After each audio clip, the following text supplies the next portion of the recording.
This past summer, I attended the Utah Scottish Festival and Highland Games. As the name indicates, this festival is a tribute to all things Scottish and celebrates everything from food to dance to sport to music. One of the highlights of the festival is the processional march, where drummers and pipers from the different clans play Scotland the Brave as they cross the central field.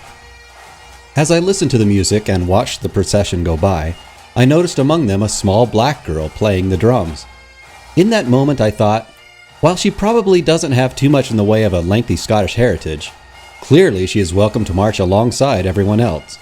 In turn, she has adopted both the music and the traditional dress style of the Scots. And isn't that kind of awesome? In our modern-day society bent on atomizing us into tiny little boxes based on largely meaningless demographic markers, here was this young girl proudly showing us that what others might term cultural appropriation can actually turn out to be cultural appreciation. Wouldn't our world be so much better if we followed her example?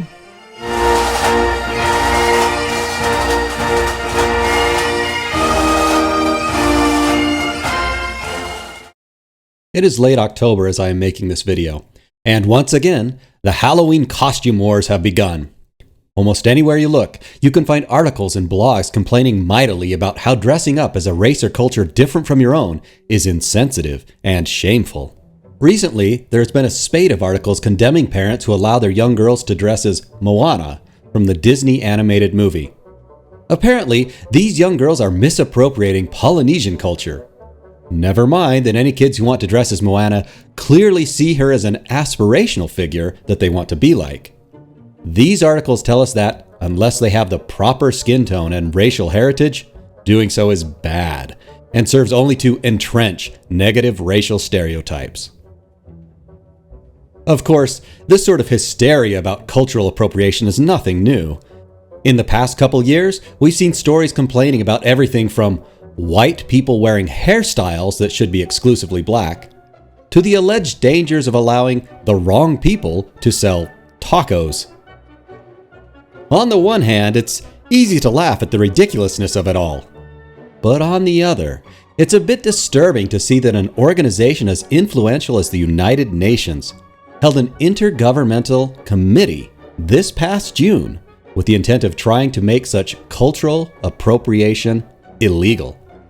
The committee's aim is to create legal protections for traditional cultural expressions, which can include music, dance, art, designs, names, signs and symbols, performances, ceremonies, architectural forms, handicrafts and narratives, or many other artistic or cultural expressions. For many pundits in the West who concern themselves with the alleged crime of cultural appropriation, such legal protections for marginalized or indigenous cultures can't come soon enough. For me, the question that I find especially troubling about this topic, and one to which I have never heard a good answer, is how do we determine what constitutes harmful cultural appropriation versus what is simply cultural appreciation or even cultural celebration? How can we reliably tell one from the other? And furthermore, when one culture adopts the dress, music, food, or other artifacts from one culture, just how does that harm anyone in the originating culture? Doesn't that imitation strengthen or even pay a form of homage to that culture? And isn't that generally a good thing? And if we're talking about making it somehow a criminal act, who in the world, literally, who in the world should decide what constitutes harmful cultural appropriation and what constitutes beneficial cultural appreciation? As I said at the beginning of this video, I live in the state of Utah. As you probably already know, Utah was largely settled by Mormon pioneers. But have you ever wondered why our state is called Utah and not something like Mormonton? Or perhaps by the name that the Mormon settlers used to call the territory, Deseret, a word meaning honeybee and representing hard work and industry. Something that you can still see represented to this day on state road signs and in the motto, the Beehive State. Well, the name Utah is derived from the name of the indigenous people who lived here before the Mormon settlers arrived. the Apache Indians called the people who lived here the Utes, meaning the people of the mountains. The name of the state, Utah, is therefore a reference to the original inhabitants. I graduated from the University of Utah. The university mascot is the Ute Indian, and you can see this represented in the red and white feathered icon that adorns the university sports teams. There are only an estimated few thousand Ute Indians left living in the state, and over half of them live on a reservation located 150 miles east of the capital of Salt Lake City. So, given this background, what do you think of both the name of the state and of the University of Utah mascot? Are the remaining Ute Indians being diminished by the association? Is this a clear-cut case of insensitive cultural appropriation? Some white University of Utah students seem to think so. But, on the other hand, if the state and the university hadn't appropriated the Ute Indians, would there be anything left at all of their culture? Instead of being remembered and celebrated at things like sporting events, would they have instead perhaps been completely washed away by history? Being Native American is awesome because our roots and where we came from is like amazing, knowing that we're still here. To be a Ute is like an honor already. What is more important is carrying on my culture to keep it alive. You need to be proud of where you come from.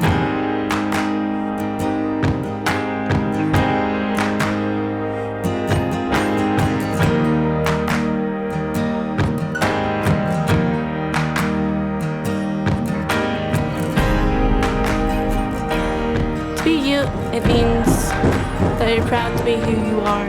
I'm proud. And you proud, go Utes.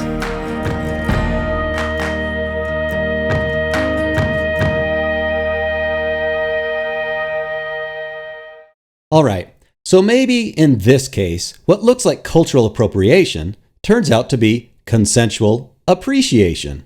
At least the Ute tribe appears to think so.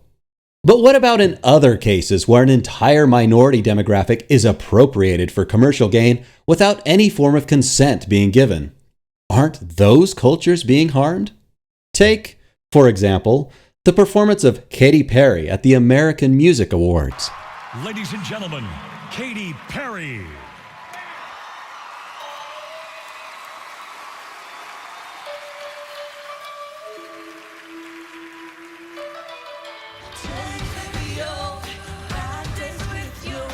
As you might recall, this performance caused quite a stir. Katy initially defended her performance as being inspired by her love for Japanese culture, but she eventually buckled under and apologized for her alleged insensitivity. And then there was the more recent Vogue magazine photo shoot that was supposed to celebrate diversity. As part of that shoot, white model Carly Kloss dressed as though she were Japanese. Carly was initially proud of her shoot and even shared it on her Twitter feed. But, just as in the case with Katy Perry, she was later shamed for dressing in yellowface and eventually forced to apologize. Tellingly, however, when people living in Japan were polled to see what they thought of Carly's photo shoot, most of them didn't have a problem with it. Many, in fact, saw it as a positive and as a celebration of some aspects of their culture. But surely, so goes the argument, asking the native Japanese about things like this doesn't excuse the crime of cultural appropriation because, even though people like Katy and Carly claim to be celebrating their culture in the US, the immigrant Japanese are actually a small minority over here, and so Katy and Carly are appropriating their culture in their photos and their performances, and thereby must be doing them some harm in some way. Indeed, so continues the argument, Asians, including Japanese, Koreans, Chinese, Filipinos, and Indians, constitute only a small percentage of the total U.S. population. There are more Hispanics and over twice as many Black or African Americans, and so Asians must be especially susceptible to the stereotyping, discrimination, and the grievous harm that such cultural appropriation can contribute to. We can see how being such a small minority in a sea of whiteness hurts them, When we look at things like education or household income as it relates to the white majority. Oh, wait.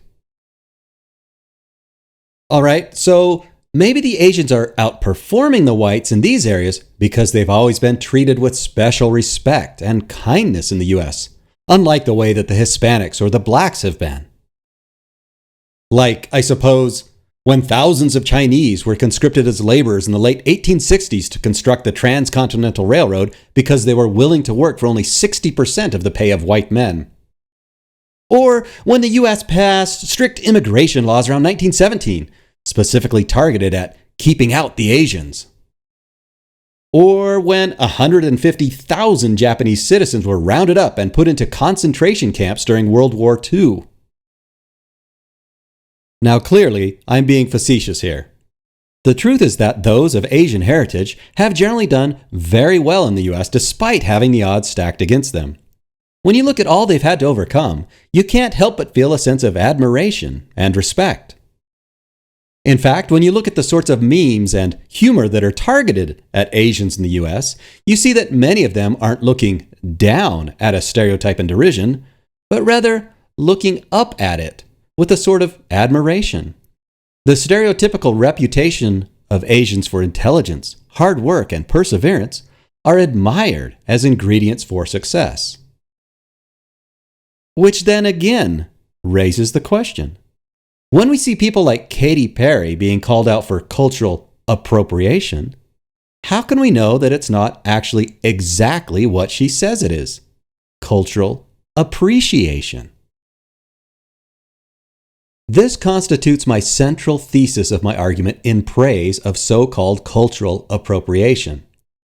I believe that, in most cases, when someone is getting shamed for cultural appropriation, it turns out that actually, whatever they're so-called appropriating proves to be something that they admire or like about another culture.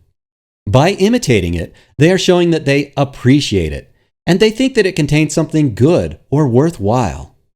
So rather than doing harm, cultural appropriation actually builds bridges of commonality between various cultural groups. Perhaps the better way to make this point is to invert the script and see things from the other angle. For example, even though things like blue jeans and baseball were invented by white guys in the US, both things have now been thoroughly adopted around the world. Indeed, baseball is now so popular in Japan that many fans are surprised to hear that Americans also consider it their national sport. And, as some of you may know, I lived in South Korea for a couple of years as a Mormon missionary, and I've returned to visit a couple times since. I speak Korean at an intermediate level. I am also a fan of Korean culture and enjoy much of their customs, foods, stories, and history. I can even play a respectable game of Chongi. One of the things that I've noticed in my interactions with the Korean culture is their openness and appreciation for American clothing style and music. So much so that it has strongly influenced their own modern music called K-pop. The Korean musicians and performers frequently dress, dance, and even sing in ways that clearly have their roots in American culture. One of the most watched music videos of all time is Psy's Gangnam Style. This video is filled to bursting with American-inspired themes, from the pseudo-Western lasso and ride a horse dance moves, to the ridiculous costuming, to even a portion of the chorus being sung in English.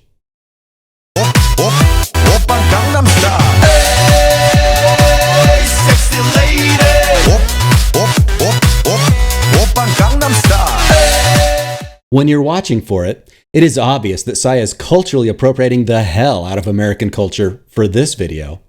He's at once both celebrating the West and simultaneously poking fun at it.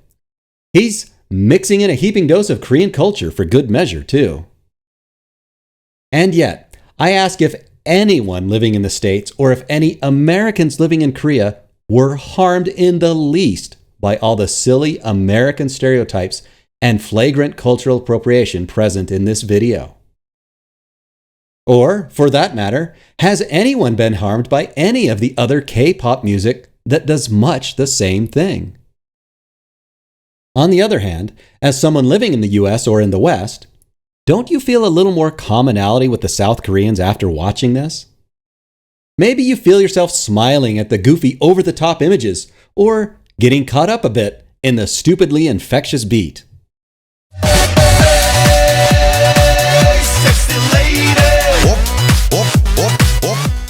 So I suggest to you that what many critics excoriate as cultural appropriation actually transcends the limits of culture and speaks to our shared humanity instead. Which brings us back to the black girl at the Scottish festival. My contention is that this blending of cultures is not only okay, it is something we should be encouraging. When you adopt the food, music, dress, or style of another culture as your own, you are paying them the highest and most sincere compliment possible.